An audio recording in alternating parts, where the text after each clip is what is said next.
When certain politicians and the media use the term muscular liberalism, that's just another word for racism and Islamophobia. This stance on Islam has led them into primary schools to ascertain why young girls wear the hijab, as it could be interpreted as a sexualization of these young girls. I say shame on Ofsted for victimizing young girls, for choosing to wear religious articles of clothing. There is no such measure made for other religions or other articles of religious wear. This stance has other ramifications. It signals to the British public and emboldens groups such as EDL, BNP and other fascist and racist groups that women are oppressed by Islam, are made insubordinate to the men that supposedly force them to wear it, and that it is the job of the British state to liberate us. We reject this imperialistic saviour thinking.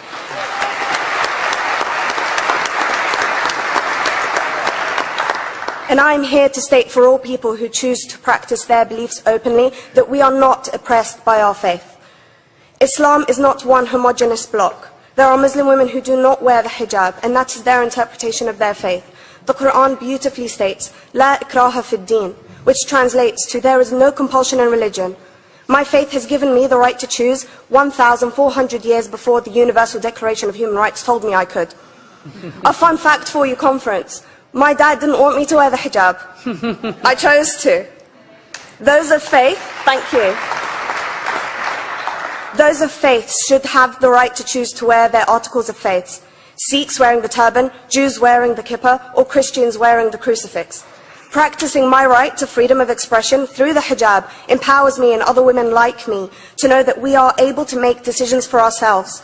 Through the hijab, women like me feel empowered to overcome the social expectations of sexualization that is relevant and has currently resulted in many cases of anxiety and worse.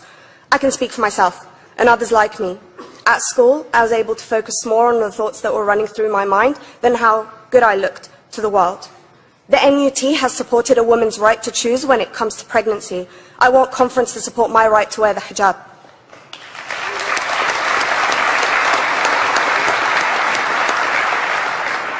How I choose to practice my faith is clearly displayed for all to see.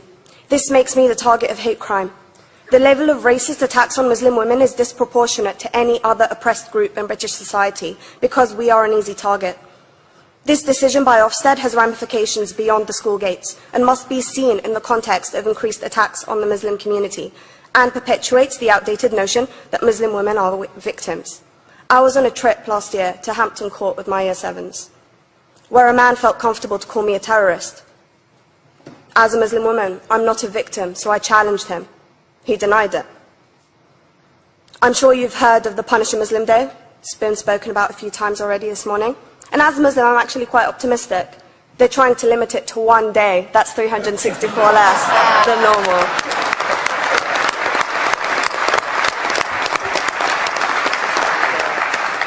But let's be clear, conference. Islamophobia and other forms of racism affects non-Muslims too. If we don't challenge this stance as a collective, we may turn into a society like France, where women are forced by the law to choose between their faith and their education, their faith and their right to work in the public sector, their faith and their right to enjoy a day out by the seaside with their families. I want to end by stating that I came to this country as an 8-year-old refugee. We are Palestinians, forced out of our land in 1948. We lived in third world conditions, similar to those in Calais for 60 years. Here, I received the support I needed to study law at university and become a secondary school citizenship and PSHE teacher and a school rep. An injury to one is an injury to all, and I want to thank the Union for its stance on all oppressed groups, in particular mine, Palestine. Thank you, conference. Thank you, Latefa.